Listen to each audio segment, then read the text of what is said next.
पगलाकर बहकाकर वहां पर 20-50 हजार बच्चों को, वो जो बेरोजगार पंचर लगाने वाले वहां पर ज्यादा थे, ताला बनाने वाले वहां पर ज्यादा थे, पंचर लगाने वाले मालूम ही है आपको, वो लोग वहां पर ज्यादा थे और छात्र लोग वहां पर कम थे। ये भी मैं आपको जानकारी देना चाहता हूं। और क्या भारत की बेटी या भारत का बेटा मोदी जी के बारे में, उनके परिवार के बारे में इस प्रकार की बातें कर सकते हैं क्या? वो पंचर लगाने वालों की ही औलादें होंगी, पंचर लगाने वालों के ही खानदान होंगे जो मोदी जी के बारे में इस प्रकार की बातों का उपयोग कर रहे थे। भाइयों बहनों, तुम्हारे पांव के नीचे जमीन नहीं, फिर भी तुम्हें यकीन नहीं। ये बात बिहार की बांकीपुर सीट की हार ने, जिसे भारतीय जनता पार्टी ने हारा है, साबित कर दी है। प्रशांत किशोर इस सीट पर जीत गए हैं। एक तरह से ये नितिन नवीन की हार है, भारतीय जनता पार्टी की हार है। नितिन नवीन ने बांकीपुर सीट को खाली किया था जब वह भारतीय जनता पार्टी के राष्ट्रीय अध्यक्ष बने थे। जैसा कि कहा जाता है, राजनीति में कोई भी अजय नहीं होता। भारतीय जनता पार्टी भी अजय नहीं है, मोदी जी भी अजय नहीं है। उन्हें भी हराया जा सकता है अगर रणनीति सही हो तो। भले SIR हुई हो और भी तरकीबें आजमाई जाएं, अगर विपक्ष कमर कस ले, जनता जागरूक हो जाए, तो सत्ता परिवर्तन हो सकता है। बांकीपुर सीट इस बात की ओर इशारा है। कांवड़ यात्रा चल रही है। जिस तरह से कांवड़ यात्री हुड़दंग कर रहे हैं, गाड़ियों को तोड़ रहे हैं,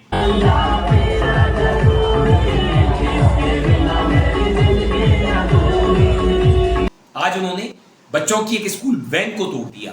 देखिए, ये इतने छोटे छोटे बच्चे इस गाड़ी के अंदर बैठे हुए थे, जिसपे यहाँ पे इन्होंने पत्थर से वो किया है।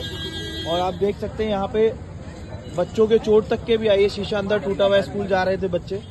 सवाल यह है कि ये धार्मिक जैनजीज क्या कर रहे हैं? क्यों हुड़दंगी इतने होते हैं? क्यों ये इतने हिंसक हो जाते हैं? हमने जंतर मंतर पर तो इस तरह की हिंसा नहीं देखी थी। छात्रों ने हिंसा नहीं की थी। हाँ, आरोप भले लगाइए कि इन्होंने हिंसा की, पुलिस भी चोटिल हुई, मगर वहां तो पैलेट गन भी चली। वहां पर ऐसी लाठियां इस्तेमाल हुई जिनमें कीलें लगी हुई थी, जिनसे इलेक्ट्रिक शॉक लगते थे। महिलाओं के प्राइवेट पार्ट्स में ये लाठियां घुसाई गई, मगर छात्रों ने धैर्य से काम लिया। पूरे देश में छात्र धैर्य रखे रहे, मगर जो ये धार्मिक जैनजीज हैं, ये धैर्य नहीं रख सकते। क्यों नहीं रख सकते? कि सरकार इनके पीछे है और ये वैसे शिक्षित भी नहीं है जिस तरह से जंतर मंतर के और पूरे देशव्यापी छात्र आंदोलन के जैनजीज थे। आज जैनजीज को डिस्क्रेडिट किया जा रहा है कि गालियां बकते हैं, लड़कियां गंदी गंदी गालियां देती हैं, प्रधानमंत्री को गालियां देती हैं, मगर सरकार ने अपने गिरेबान में नहीं झांका कि उन्होंने 12 साल में जैनजीज को दिया क्या है। शिक्षा व्यवस्था के नाम पर शिक्षा व्यवस्था लगातार महंगी होती चली गई है और दूसरी तरफ मोदी सरकार का बजट कम होता चला गया है, सिकुड़ता चला गया है। और पेपर लीक का हाल सबको पता है। प्रधानमंत्री ने जैनजी से संवाद नहीं किया, वो एक तरफा संवाद में विश्वास करते हैं। आरएसएस भी इस आंदोलन को एक तरह से देशद्रोह मानती है, वो इसे स्वीकृति नहीं दे रही। क्यों तमाम सेलिब्रिटीज, फिल्मों की पिटी सेलिब्रिटीज इन छात्रों को, इन लड़के लड़कियों को, युवाओं को, युवतियों को डिस्क्रेडिट करने में लगे हैं? आज मैंने कंगना रनौत का एक वीडियो देखा। वो कह रही थी कि हमारे साथ बहुत सारे लोग थे और वो किसी मुस्लिम के टच में आए तो बदल गए, वो कट्टर हो गए। मैं भी कट्टर होना चाहती हूं, मैं भी कट्टर संघी बनना चाहती हूं। मुझे एक बात समझ नहीं आती कि कंगना की बुद्धि को क्या हो गया है। कंगना का सुर इस तरह से कहां लग जाता है, गलत सुर क्यों लग जाता है, ये बहकी बहकी बातें क्यों करने लगती है। जबकि मैं पार्लियामेंट के लिए लेट हो रही हूँ, लेकिन फिर भी मैंने सोचा मैं आपके साथ अपना एक कुछ विचार नहीं, एक फीलिंग जो है वो शेयर करूँ। क्योंकि आज मैं सुबह एक पोस्ट कर रही थी, एक हमारी फिल्म इंडस्ट्री की बहन है, बहुत ऐसी हमने फिल्म इंडस्ट्री में हिंदू बेटियां बहनें जिनके संपर्क में हम रहे हैं, उनको बहुत क्लोजली देखा भी है, जाना भी है। और हम देखते हैं कि हैं वो हिंदू, लेकिन चाहे पॉलिटिक्स हो चाहे रिलीजन हो, उसको लेकर उनकी कोई विचारधारा नहीं है। यूथ में यूजुअली ऐसा होता है, वो बहुत ही न्यूट्रल है। लेकिन जैसे ही वो, चाहे आप संबंध कह लीजिए, शादी कह लीजिए, दोस्ती कह लीजिए, इस्लामिस्ट के संपर्क में आते हैं, वैसे ही उनकी सोच इतनी डिफाइंड हो जाती है, इतने कट्टरपंथी लेफ्टिस्ट वो बन जाते हैं, which I think there is no harm in that, क्योंकि आपको संविधान ये आज़ादी देता है, आप जो चाहे उस तरह का रिलीजन या आइडियोलॉजी अडेप्ट कर सकते हैं।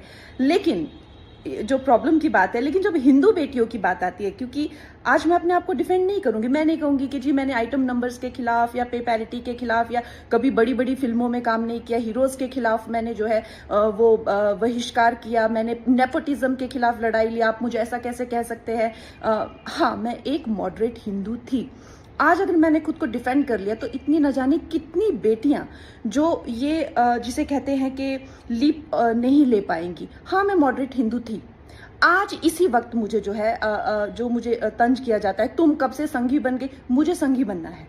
मुझे जो है बीजेपी आरएसएस की आइडियोलॉजी, जिसे एक अवेकन्ड हिंदू, मुझे बनना है, मुझे कन्वर्ट होना है। मैं क्यों नहीं कन्वर्ट हो सकती?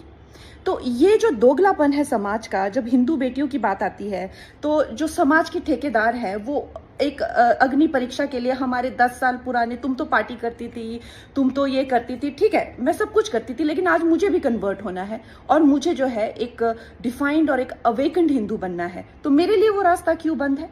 तो ये जो है ये एक दोगली सोच और दोगले विचार नहीं चलेंगे। और बाकी आप लोग मुझे बताइएगा मेरी और कैसे विचार फाइन हो सकते हैं।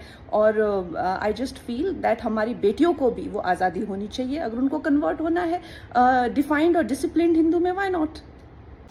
अरे तुम्हें संघी बनना है तो तुम संघी बन जाओ, तुम्हें जो बनना है वो बन जाओ, तुम्हें कट्टर बनना है कट्टर बन जाओ।